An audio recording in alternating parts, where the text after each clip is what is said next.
অজুতে আমাদের যে সমস্ত ভুল ত্রুটিগুলো সচরাচর হয়ে থাকে সে বিষয়ে সামান্য কিছু কথা আর্জ করার ইরাদা রাখি। ওয়া মা তাওফীক ইল্লা বিল্লাহ। তার ভিতরে এক নম্বরের ভুল হলো, যেটি আমাদের হয়ে থাকে অজুর ক্ষেত্রে অনেকেরই, সেটা হলো বিসমিল্লাহ পাঠ না করা। অজুর শুরুতে কি পাঠ করতে হয়? বিসমিল্লাহ। আপনি যখন হাত ধুয়ে তো অজু শুরু করবেন, দুই হাতের কবজি দুই হাতে অজু শুরু করবেন না, প্রথম কাজ, তার আগে আপনি কি করবেন? বিসমিল্লাহ। বিসমিল্লাহ বলে হাত ধুয়ে তারপর অজু শুরু করবেন। বহু লোক আছি আমরা, অজুখানায় ওই গল্প করতেছি, আড্ডা মারতেছি, কথাবার্তা বলতেছি, এই বলতে বলতে অজু শুরু করে দিচ্ছি। তাহলে বিসমিল্লাহ কখন পড়তেছি? বিসমিল্লাহটা অনেক সময় অমনোযোগিতার কারণে, অবহেলার কারণে, অন্যমনস্কতার কারণে বিসমিল্লাহটা অনেক সময় আমরা বলতে ভুলে যাই।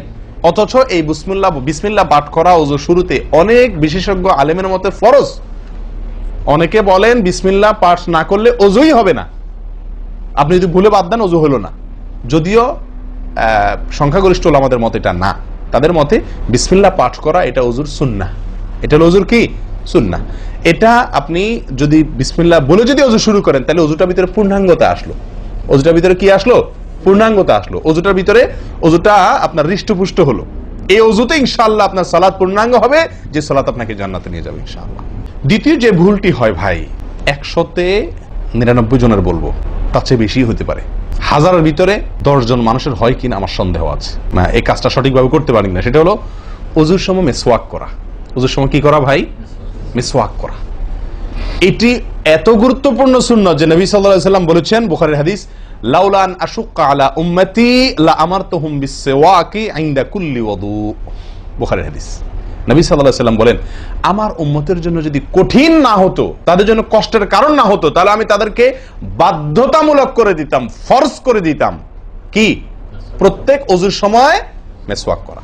প্রত্যেক অজুর সময় মিসওয়াক করা, এটা বাধ্যতা করে দিতাম যদি তাদের কষ্টের কারণ। কারণ বাধ্যতামূলক করে দিলে তখন এটা তাদের জন্য, প্রতি ওয়াক্তে মিসওয়াক করাটা তাদের জন্য বাধ্যতামূলক হয়ে গেলে এটা ছাড়া অজু হতো না, তখন তারা বিপদে পড়ে যেত, বেশি কষ্ট হয়ে যেত। অজুতে যদি এখন মনে করেন 10টা 15টা 20টা ফরজ নবী সাল্লাল্লাহু আলাইহি ওয়াসাল্লাম ঠিক করে দিন, তাহলে 20টা 15টা 20টা 25টা ফরজ আদায় করে অজু করা একটু কষ্ট হয়ে যেত না? 5 বার দৈনিক একটু আমাদের জন্য ঝামেলা হয়ে যেত কিনা? নবী সাল্লাল্লাহু আলাইহি ওয়াসাল্লাম সেদিকে লক্ষ্য করে আমাদেরকে কি করলেন না? সহজ করে দিলেন, অর্থাৎ ফরজ করলেন না। তার মানে কি করলেন? সুন্নাহ এর অন্তর্ভুক্ত করলেন। কিন্তু তার হাদিস থেকে, তার বক্তব্য থেকে বোঝা যায় যে অজুর সময় মিসওয়াকের গুরুত্ব তার কাছে কত বেশি ছিল। নবী সাল্লাল্লাহু আলাইহি ওয়াসাল্লামের কাছে অজুর সময় মিসওয়াক করার গুরুত্ব কত বেশি ছিল, সেটা এই হাদিস থেকে বোঝা যায় কি যায় না? তিনি চাইছেন আমাদেরকে অজুর সময় মিসওয়াকের নির্দেশটা বাধ্যতামূলক করতে। শুধু করেন নাই কেন? আমাদের কষ্টের দিকে লক্ষ্য করি। এই হাদিস থেকে নবী সাল্লাল্লাহু আলাইহি ওয়াসাল্লাম যে চাচ্ছেন মনে প্রাণে আমরা যেন অজুর সময় মিসওয়াক করি, এটা বোঝা যায় কি যায় না? অজুর সময় মিসওয়াক কখন করবেন, এটা নিয়ে ওলামাদের দুটি মত পাওয়া যায়। বেশিরভাগ ওলামাদের মত এবং বিশুদ্ধ মত হলো কুলি করার সময় আমরা মিসওয়াক করব। কুলি করার সময় আপনি বিসমিল্লাহ বলে হাত ধুলেন, এরপরে কুলি করলেন। মিসওয়াক করতে হবে এভাবে, সোজাসুজি, উপরে নিচে না, পাশাপাশি, ঠিক আছে? মিসওয়াক দিয়ে এভাবে আপনি খুব বেশি সময় করা দরকার না, একটা ঘষা দেন উপরে মাড়িতে, আরেকটা ঘষা দেন নিচের দাঁতে, দিয়ে এবার একবার কুলি করে ফেলান, ঠিক আছে? আবার মিসওয়াক দিয়ে একটা ঘষা দেন, আবার একটা ঘষা দেন, আবার কুলি করে ফেলেন। এভাবে 3 বার মিসওয়াক করেন, 3 বার কুলি করেন, বাস সুন্নাত আদায় হয়ে গেল। কথা কি বুঝাতে পারছি? আল্লাহ তাআলা আমাদের সকলকে তৌফিক দান করেন। প্রিয় ভাইরা, তাহলে ওযুর মধ্যে আমাদের যে খুঁতগুলো আছে আমি সেগুলো ধরা দেওয়ার চেষ্টা করছি। একটা বড় খুঁত, যে খুঁত থেকে আমরা বেশিরভাগ লোকই মুক্ত নই, সেটি হলো মিসওয়াক বিহীন ওযু। লক্ষ্য করবো তো ইনশাআল্লাহ। আল্লাহ আমাদেরকে আমলের তৌফিক দান করেন। একান্ত না থাকলে আঙ্গুল দিয়ে করলেন, কিন্তু আপনি নিয়মিত আঙ্গুল দিয়ে করলেন সেটা না, মিসওয়াকই করা উচিত। 3 নম্বর যে ভুলটা আমাদের হয়ে থাকে সেটা হলো কুলির মধ্যে। কি ভুল হয়? কুলিটা যেভাবে করার কথা সেভাবে আমরা করি না। হাদিসে কুলির বিষয়ে নির্দেশ এসেছে, সেটাকে বলা হয়েছে মদমাদা। মদমাদা আরবি শব্দ, এটার বাংলা অর্থ হয় কুলি করা বা কুলকুচি করা বা কুলকুচা করা। এই কুলি বা কুলকুচা এটা হলো মুখের ভিতরে আপনি হাতের কোষে করে পানি নিয়ে মুখে নাড়বেন, এরপরে ফেলবেন, আবার হাতে নিবেন, কিছু সময় নাড়বেন, 1 সেকেন্ড হোক 2 সেকেন্ড হোক, এরপরে ফেলবেন। এটা হলো কুলি বা কুলকুচা। আমরা বেশিরভাগ সময় এরকম করি আলহামদুলিল্লাহ। যখন ব্যস্ত থাকি, যখন হুলস্থুল থাকে, কোনো সময় কোনো কাজের তাড়া থাকে, তখন অনেক সময় আমরা কি করি?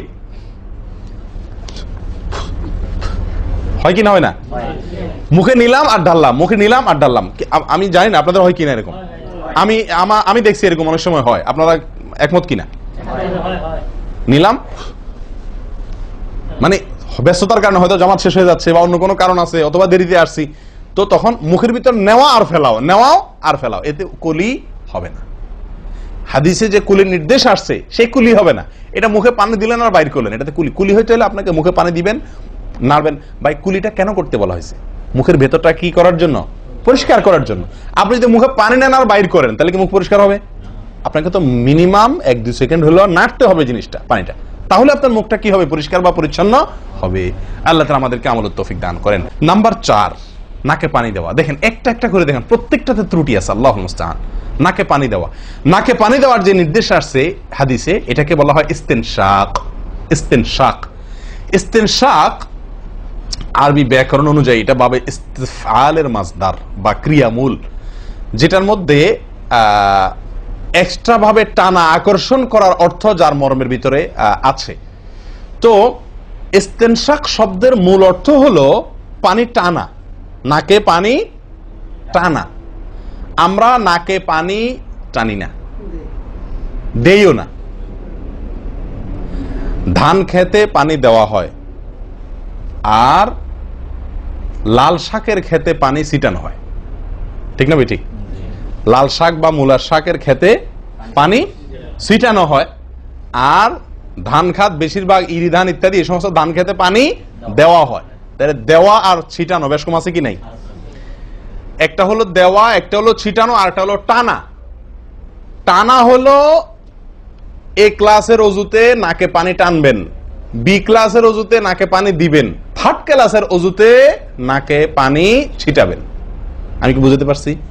তো আমরা বেশিরভাগ লোক থার্ড ক্লাসের অজু, সারা জীবন থার্ড ক্লাসের অজু করি। আপনি থার্ড ক্লাসের অজু করে আপনি জান্নাতে যাবেন? ফার্স্ট ক্লাসে থেকেও তো যাইতে কঠিন হয়ে যায়। আপনি থার্ড ক্লাসের অজু করে কিভাবে আপনি সালাতের ইয়ে খুলবেন, তালা খুলবেন, কিভাবে আপনি জান্নাতে যাবেন? অতএব ভাই, এই নাকে পানি দেওয়ার বিষয়ে সাবধান থাকতে হবে। দেখুন, নিয়ম হলো আপনি হাতের কোষে পানি নিয়ে নাকে ধরলেন, নাকে ধরে হালকা কি করবেন? টান দিবেন, হালকা টান দিবেন, হালকা টান। কারণ একটু জোরে টান হয়ে গেলে সেটা কি হয়ে যাবে? নাকের তালু তো উঠবে, আপনার কষ্টের কারণ হবে। শরীর তো আপনাকে কষ্ট দিতে চায় না। নাকে পানি দেওয়ার উদ্দেশ্য হলো নাকের ভেতরের যে ময়লাগুলা, ধারে কাছে যে ময়লাগুলা আছে, এগুলো যেন পরিষ্কার হয়ে যায়। আল্লাহর দরবারে দাঁড়াবো পরিচ্ছন্ন হয়ে, পবিত্র হয়ে। এটা যদি আপনি করতে কষ্ট হয়, টান দিলে, আপনি আস্তে টান দিলেও উপরে উঠে যায়, তো দরকার নেই। তাহলে আপনি কি করেন? নাকে পানি দেন। নাকে পানি কিভাবে দিবেন? নাকটাকে অন্তত পানির মধ্যে কি করে রাখেন? চুবাই রাখেন। যতদূর সম্ভব ততদূর পানিটা, এই নরম অংশটা তত নিতে হবে, আপনি উপরে উঠানোর দরকার নেই। আমি কি বুঝতে পারছি? এটা একটা ত্রুটি হয় ওযুর ক্ষেত্রে। এরপরে আসি আরেকটি গুরুত্বপূর্ণ আমল যেটি হয় না, বা আরেকটি ত্রুটি ওযুতে, সেটি হলো আঙ্গুল খেলাল না করা। ওযুতে কি না করা? আঙ্গুল খেলাল না করা। আঙ্গুল খেলাল হলো হাত এবং পায়ের আঙ্গুলের যে চিপাগুলো আছে, এই চিপাগুলোতে পানি পৌঁছানোর জন্য, পানি পৌঁছানোটা নিশ্চিত করার জন্য কি করতে হবে? এক হাতের আঙ্গুলকে অন্য হাতের আঙ্গুলের চিপায় ঢুকায়া এভাবে কি করতে হবে? একটু হালকা নাড়তে হবে, যাতে করে জায়গাটাতে, চিপাটাতে পানি গেছে এটা কারণ এই চিপাগুলোতে পানি নাও যেতে পারে শুকিয়ে থাকার কারণে। তা আপনি যদি একটু না দেন পানির ভিজা আঙ্গুল দিয়া, তাহলে ইনশাআল্লাহ ওখানে পানি পৌঁছানোটা মোটামুটি নিশ্চিত হয়ে যাবে, ঠিক না ঠিক? পায়ের আঙ্গুল কিভাবে করবেন? পায়ের আঙ্গুল তো আর এক আঙ্গুল অন্য পায়ের আঙ্গুল ঢুকাতে পারবেন না। সেটা করবেন হলো, অন্য হাদিসে আসছে, এই যে কনুই আঙ্গুল আছে না, কনুই আঙ্গুল দিয়া সব চিপাগুলোতে কি করবেন? ঘষা দিবেন। কনুই আঙ্গুল দিয়া আপনার সব পায়ের আঙ্গুল চিপাগুলোতে ঘষা দিবেন। ভাই, আরেকটি বড় ভুল, এটাও বিশাল বড় ভুল, সেটা হলো পানি অপচয় করা।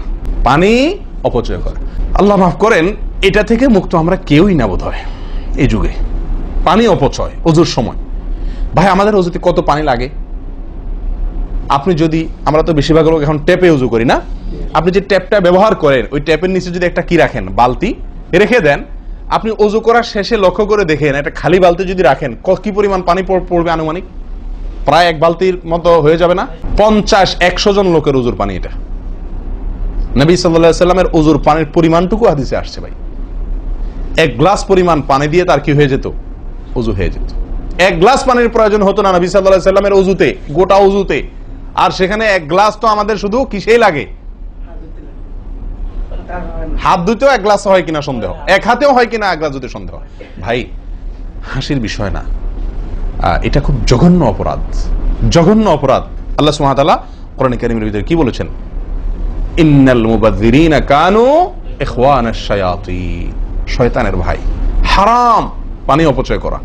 সবচাইতে উত্তম, সবচেয়ে ভালো হয় ভাই আপনি যদি সম্ভব হয় বদনা বা কোনো জগ ইত্যাদিতে, মগ ইত্যাদিতে আপনি উজু করেন, সবচাইতে ভালো। টেপের মধ্যেই বেসিনে একটা মগ রেখে দিলেন, ওইটা দিয়া ঢেলে ঢেলে আপনি উজু করেন, তাহলে পানি অপচয় হওয়ার সম্ভাবনা সবচাইতে কম।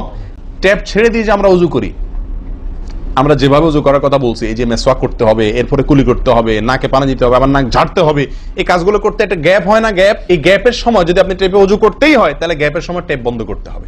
প্রচুর পরিমাণ পানি আমরা অপচয় করি উজু করার সময়, যেটা আমাদের উজুর সৌন্দর্যকে নষ্ট করে, উজুর গুণগত মানকে নষ্ট করে দেয়। আসুন সুন্দরভাবে উজু করার স্বার্থে এই ভুলগুলো থেকে মুক্ত থাকার চেষ্টা করি। আল্লাহ তাআলা আমাদের সকলকে আমল তৌফিক দান করেন।